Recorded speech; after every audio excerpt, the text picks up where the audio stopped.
महाराष्ट्र विधानसभा निवडणुकीसाठी मतदान प्रक्रिया पूर्ण झाली असून निकालाबाबतचे एक्झिट पोलही समोर आले आहेत. एक्झिट पोलमधून राज्यात महायुतीची सत्ता येईल अशी शक्यता वर्तवण्यात आली आहे. पाठोपाठ महायुतीमधील सर्वच नेत्यांनी दावा केला आहे की राज्यात आम्हालाच बहुमत मिळेल आणि आम्ही लवकरच राज्यात सरकार स्थापन करू. मात्र राज्यात महायुतीचं सरकार आल्यास मुख्यमंत्री कोण होणार हा प्रश्न उपस्थित केला जात आहे. त्यावर महायुतीमधील नेत्यांनी वेगवेगळ्या नेत्यांची नावं घेतली आहेत. त्यामुळे निवडणुकीच्या निकालाआधीच महायुतीमध्ये मुख्यमंत्री पदावरून रस्सीखेच सुरू आहे का अशी चर्चा राजकीय वर्तुळात रंगू लागली. त्यामुळे दोन्ही पक्षातील नेत्यांनी नेमक्या काय भूमिका मांडल्या आहेत त्या पाहूयात. शिवसेना आमदार व प्रवक्ते संजय शिरसाट म्हणाले की आम्ही महायुती म्हणून मुख्यमंत्री एकनाथ शिंदे यांच्या नेतृत्वाखाली या निवडणुकीला सामोरे गेलो. आम्ही एकनाथ शिंदे यांचा चेहरा घेऊन निवडणूक लढवली.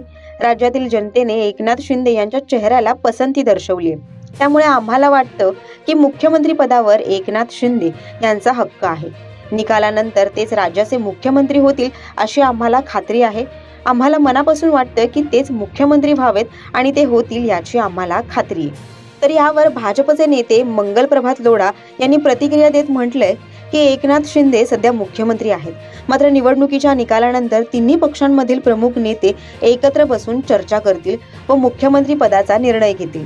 एकनाथ शिंदे मुख्यमंत्री झाले तरी आम्हाला आनंदच होईल.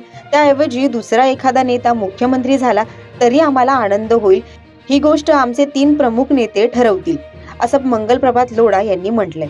एकीकडे मुख्यमंत्री पदावरून ही चर्चा सुरू असतानाच तिथे पुण्यात अजित पवारांचा मुख्यमंत्री असा उल्लेख केलेला बॅनर सध्या चर्चेत आहे. त्यामुळे 23 नोव्हेंबरला निकाल जाहीर झाल्यानंतर कोणाला बहुमत मिळणार आहे, कोणाचं सरकार येणार आहे आणि कोणाचा मुख्यमंत्री होणार आहे हे पाहणं आता महत्त्वाचं ठरेल.